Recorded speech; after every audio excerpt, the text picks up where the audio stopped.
going on? What's going on, gang? Baltmatrix here, and today we are taking a look at the Pachy Zord from Power Rangers Dino Charge. Now, this guy is also known as Pachy in the Super Sentai version, which, oh yeah, Kyoryuger. I don't know why that name just escaped me. One really cool thing about his box is he is shown behind a in front of a waterfall, where you first meet the Graphite Ranger, or in the Sentai, Kyoryu Gray. Box is the standard Bandai box, nice, colorful. Again, with the idiocy that Bandai keeps showing of, they don't name the figures, they give them numbers. So stupid. Anyway, let's open them up and take a look. The Pachy Zord is a cute little Zord modeled in silver, yellow, and gray. It works, I think it does. Though there are some major differences with this guy versus his Japanese counterpart. I'll show you that here in a minute.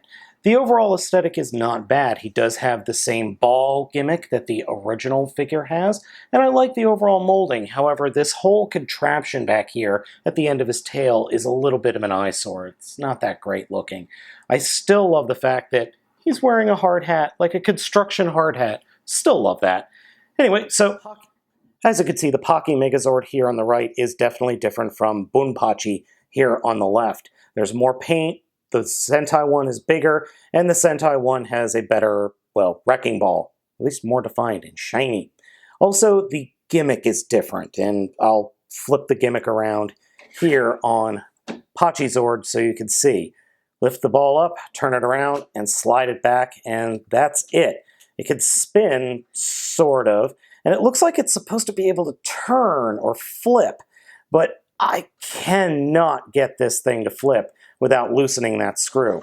As opposed, and the chain here is one solid piece of plastic attaching to the wrecking ball. Yeah, unfortunately, I wish it wasn't. Bunpachi, on the other hand, you've already seen the review for. He flips out and spins around as well, but the chain is multi-linked, so you could get some posability and some movement here. I understand why Bandai of America did it. I just kind of wish they did it like the Super Sentai version, and I wish the yellow on this figure was much brighter than it is. Also, it's not applied very well either.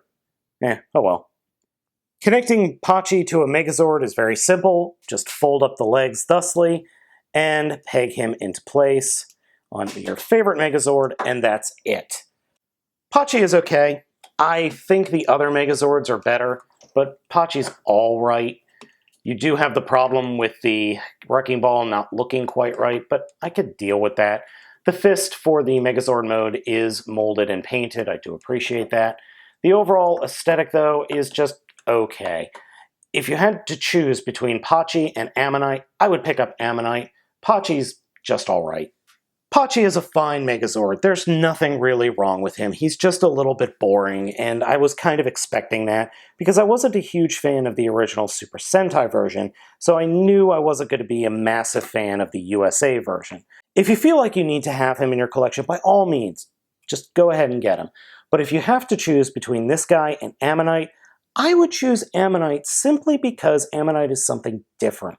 It's something new. We haven't had that guy before. We haven't had any of that design before, where with Pachy here, we kind of knew what we were getting. So gang, I hope you have enjoyed this video review. As always, I am Baltmatrix, asking you to like, comment, and subscribe, and please be sure to stick around for my next video review.